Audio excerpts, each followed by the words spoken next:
எனக்கன்பார்ந்த அன்பு தேவ ஜனமே, உங்கள் யாவருக்கும் நம்முடைய ஆண்டவரும் அருமை இரட்சகருமான இயேசுவின் நாமத்தினாலே அன்பின் வாழ்த்துதல்.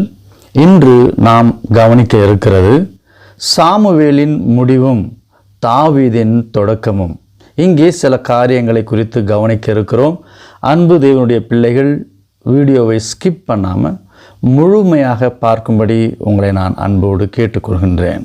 1 சாமுவேல் 16ஆம் அதிகாரத்தில் சாமுவேல் தைல கொம்பை எடுத்து அவனை அவன் சகோதரர் நடுவிலே அபிஷேகம் பண்ணினான். அந்த நாள் முதற்கொண்டு கர்த்தருடைய ஆவியானவர் தாவீதின் மேல் வந்து இறங்கி இருந்தார் என்று பார்க்கிறோம். அதே சமயம் 14ஆம் வசனத்தில் கர்த்தருடைய ஆவி சவுலை விட்டு நீங்கினார் என்றும் பார்க்கிறோம். இங்கே நம்முடைய இரட்சகர் ஆண்டவராகிய இயேசு கிறிஸ்து என்று விசுவாசிக்கிற ஜனங்களும், பிதாவாகிய தேவன் வானத்தையும் பூமியும் உண்டு பண்ணி நம்முடைய இரட்சிப்பிற்காக தன்னுடைய மகனை இந்த பூமிக்கு அனுப்பினார் என்று விசுவாசிக்கிற ஒவ்வொரு தேவனுடைய பிள்ளைகளும் கவனிக்க வேண்டிய முக்கியமான விஷயங்கள் என்ன என்றால், தேவன் தனக்கு பிரியமானவனை தெரிந்து கொண்டு அவருக்கான காரியங்களை செய்ய அழைக்கிற பொழுது அப்படிப்பட்டவர்களுக்கு வேறு இருதயத்தை கொடுப்பார். அந்த இருதயம் தேவனை மகிமைப்படுத்துகிறதாக இருக்கும். கர்த்தர் சவுலை தனக்கு பிரியமான காரியங்களை செய்து தேவனை மகிமைப்படுத்துவான் என்று அவனை தெரிந்து கொண்டார். ஆனால் அவனோ கர்த்தருடைய வார்த்தைக்கு கீழ்ப்படியாததினாலே கர்த்தருடைய ஆவி சவுலை விட்டு நீங்கினது என்று நாம் கவனிக்கிறோம். எப்படியெனில் கர்த்தர் சவுலை அடையாளப்படுத்தினார். அவனோ தான் செய்கிறது தேவனுக்கு பிரியமாக இருக்கிறதா இல்லையா என்கின்ற உணர்வும் இல்லை, அடிப்படை அறிவும் இல்லாததனால் அவன் கொண்டாடுகிறான். 1 சாமுவேல் 15ஆம் அதிகாரம் 12வது வசனத்தில் தனக்கு ஒரு ஜெயஸ்தம்பம் நாட்டி பின்பு பல இடங்களில் சென்று கீழ்காலுக்கு போனான். ஜெயஸ்தம்பம் என்றால் சவுல் தேவனுக்கு பிரியமான செயல்களையே செய்தேன் என்று தன்னை மனதில் நினைத்து கொண்டு ஜெயஸ்தம்பங்களை நாட்டினான். அப்படி என்றால் அவன் செய்தது சரி என்று ஒரு மனுஷன் தன்னை குறித்து சரி என்று நினைக்கிற விதமாக நினைத்தானே தவிர, கர்த்தருடைய பார்வையில் அவன் கர்த்தருக்கு கீழ்ப்படிந்தானா இல்லையா என்கின்ற அடிப்படை யோசனை இல்லாததினாலே மனித சிந்தனையில் தான் செய்தது சரி என்று நினைத்து கொண்டான். ஆனால் அது கர்த்தருடைய பார்வையிலே மிகப்பெரிய தவறாக இருந்ததை கவனிக்கலாம்.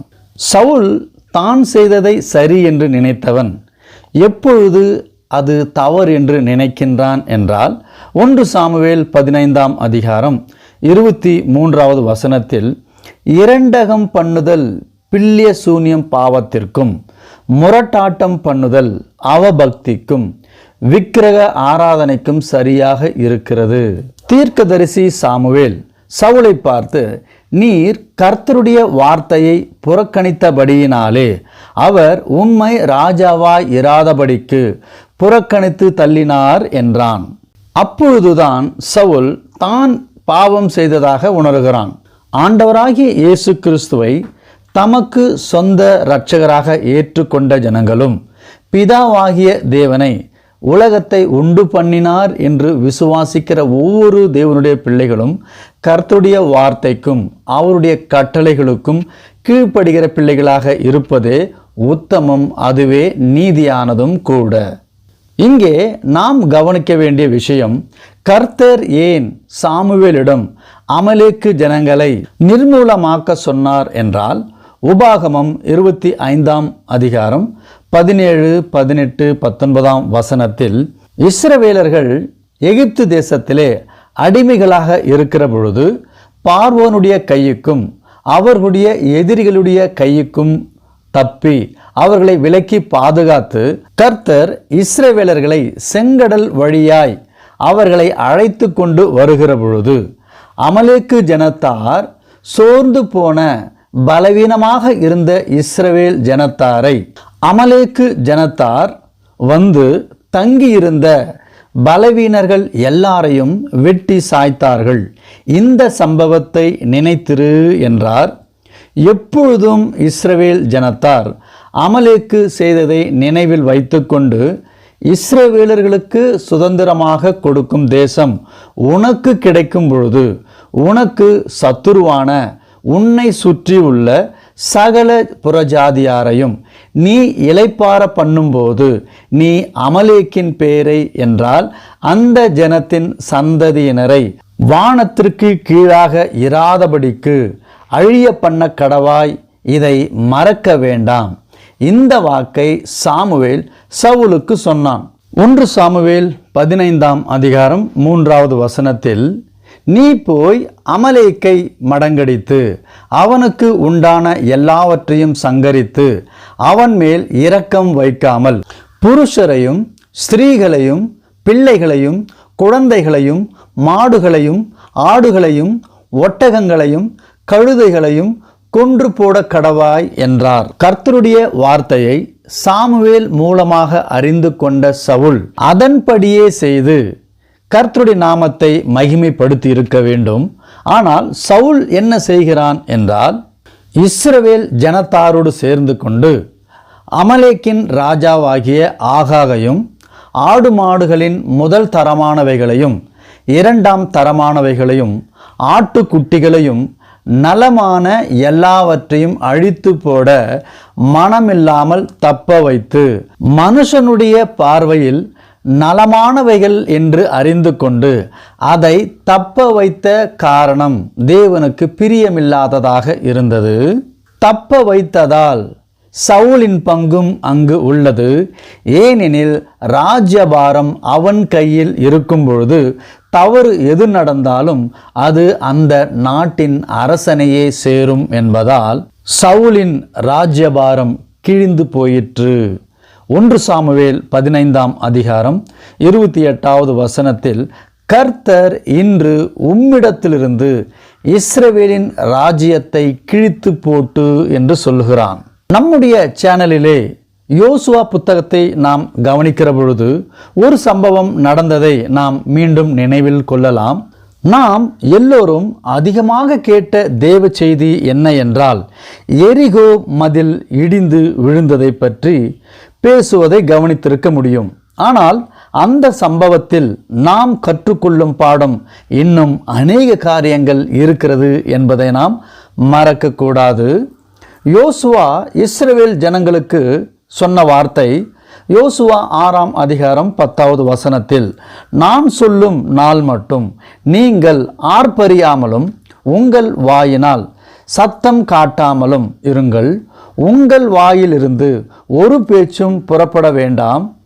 ஆர்ப்பரியுங்கள் என்று உங்களுக்கு நான் சொல்லும் நாளிலே ஆர்ப்பரிப்பீர்களாக என்று கட்டளையிட்டிருந்தான். மட்டுமல்ல, யோசுவா 6:17ஆம் வசனத்தில், எரிகோ பட்டணமும் இதிலுள்ள யாவும் கர்த்தருக்கு சாபத்தீடாய் இருக்கும். சாபத்தீடானதில் ஏதாகிலும் எடுத்து கொள்ளுகிறதினாலே நீங்கள் சாபத்தீடாகாதபடிக்கு இஸ்ரவேல் பாளையத்தை சாபத்தீட்டாக்கி அதை களங்கம் பண்ணாதபடிக்கும் நீங்கள் சாபத்தீடானதற்கு மாத்திரம் எச்சரிக்கையாய் இருங்கள் என்றான். ஆனால் 7:20 ஆகான் என்பவன், மெய்யாகவே நான் இஸ்ரவேலின் தேவனாகிய கர்த்தருக்கு விரோதமாக பாவம் செய்தேன். எரிகோ பட்டணம் விழுந்தபோதோ அலங்கம் இடிந்து விழுந்தது. உடனே ஜனங்கள் அவரவர் தங்களுக்கு நேராக பட்டணத்தில் ஏறி பட்டணத்தை பிடித்து பட்டணத்தில் இருந்த புருஷரையும் ஸ்திரீகளையும் வாலிபரையும் கிழவரையும் ஆடு மாடுகளையும் கழுதைகளையும் பட்டய கருக்கினால் சங்காரம் பண்ணினார்கள். ஆகான் என்கின்ற நானோ கொள்ளையிடுகிறதிலே நேர்த்தியான ஒரு பாபிலோனிய சால்வையையும் 200 வெள்ளி சேக்கலையும் 50 சேக்கல் நிறையான ஒரு பொன் பாலத்தையும் இச்சித்து எடுத்துக்கொண்டேன் என்றான். தேவனுக்கு முன்பாக இவனால் இஸ்ரவேல் பாளையம் சாபத்தீடானது. அதற்கு தண்டனையாக 7ஆம் அதிகாரம் 24 இச்சித்து திருடின ஆகானையும் அந்த வெள்ளியையும் சால்வையையும் பொன் பாலத்தையும் அவனுடைய குமாரரையும் குமாரத்திகளையும் அவன் ஆடுகளையும் மாடுகளையும் கழுதைகளையும் அவன் கூடாரத்தையும் அவனுக்கு உண்டான யாவையும் எடுத்து ஆகோர் என்கின்ற பள்ளத்தாக்கு பகுதியிலே கொண்டு போனார்கள். ஆகான் என்பவனால் இஸ்ரவேல் ஜனத்தார் கலங்கினார்கள். அதற்கு ஈடாக கர்த்தர் உன்னை கலங்க பண்ணுவார் என்று இஸ்ரவேலர்கள் எல்லாரும் அவன் மேல் கல்லெறிந்து அவைகளை சுட்டெரித்தார்கள் என்று பார்க்கிறோம். ஆனால் இங்கே இஸ்ரவேலர்கள் அவர்களுக்கு ராஜாவாக வேண்டும் என்று சொல்லி தேவனை தள்ளி சவுலை தனக்கு ராஜாவாக ஜனங்கள் ஏற்படுத்தி கொண்டார்கள். கர்த்தாதி கர்த்தரும் ஜனங்களுடைய விருப்பத்திற்கு ஏற்றபடியே சாமுவேலை கொண்டு சவுலை நியமித்து அவனை ராஜாவாகவும் ஆக்கினார். தேவனுக்கு முன்பாக ஜனங்களை வழிநடத்தக்கூடியவன் ராஜா என்பதால் சம்பவத்தின் போது முதல் தரமான இரண்டாம் தரமானவைகளை உயிரோடு எங்கள் ஜனங்கள் விட்டுவிட்டார்கள். ஆடுகளையும் மாடுகளையும் நலமானவைகளை விட்டுவிட்டு தேவனுக்கு பலி செய்யும்படி விட்டுவிட்டோம் என்கின்ற இந்த பதில் சவுலுக்கு ஏற்றதல்ல, நலமானது அல்ல, அவனுக்கு அது தகாததாக இருந்தது. ஆகவே அந்த சம்பவத்தில் நடந்த எல்லா தவறுகளுக்கும் சவுலே முதலும் முடிவுமான காரணமாக இருக்கிறதினால் இஸ்ரவேலின் ராஜ்யபாரம் சவுலுக்கு தேவனால் கொடுக்கப்பட்டு இருந்தாலும் அவன் தேவனின் பேச்சுக்கு முழுமையாய் செவி சாய்க்காமல் இரண்டகம் பண்ணினான், முரட்டாட்டமும் பண்ணினான். அதனால் சாமுவேல் சவுலிடம் சொன்னது 1 சாமுவேல் 15ஆம் அதிகாரம் 23 இரண்டகம் பண்ணுதல் பில்லிய சூன்யம் பாவத்திற்கும் முரட்டாட்டம் பண்ணுதல் அவபக்திக்கும் விக்கிரகத்திற்கும் சரியாய் இருக்கிறது. நீர் கர்த்தருடைய வார்த்தையை புறக்கணித்தபடியினாலே அவர் உம்மை ராஜாவாய் இராதபடிக்கு புறக்கணித்து தள்ளினார் என்றான். இங்கே இஸ்ரவேலின் ராஜ்யத்தை கிழித்து போட்டு என்றால் இஸ்ரவேலின் நிலப்பரப்பை அல்ல, ஜனத்தாரையும் அல்ல, ஆனால் சவுலின் எல்லா ஆசீர்வாதமும் அவனுக்கு அவமாக போனது. சாபமான நிலைக்கு தள்ளப்பட்டதால் கர்த்தருடைய ஆவி சவுலை விட்டு நீங்கினார் என்று கவனிக்க முடியும்.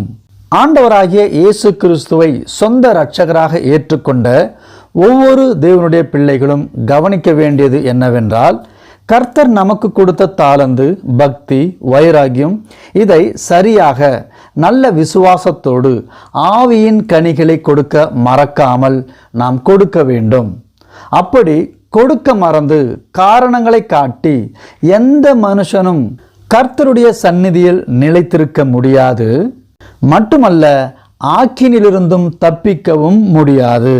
தேவன் நமக்கு கொடுத்த தாளந்தை, தேவன் நமக்கு கொடுத்த காலத்தை பயனுள்ளதாக மாற்றி அநேகருக்கு பயனாக இருக்க தேவன் அழைத்தால் தாமதப்படுத்தாமல் செய்யுங்கள்.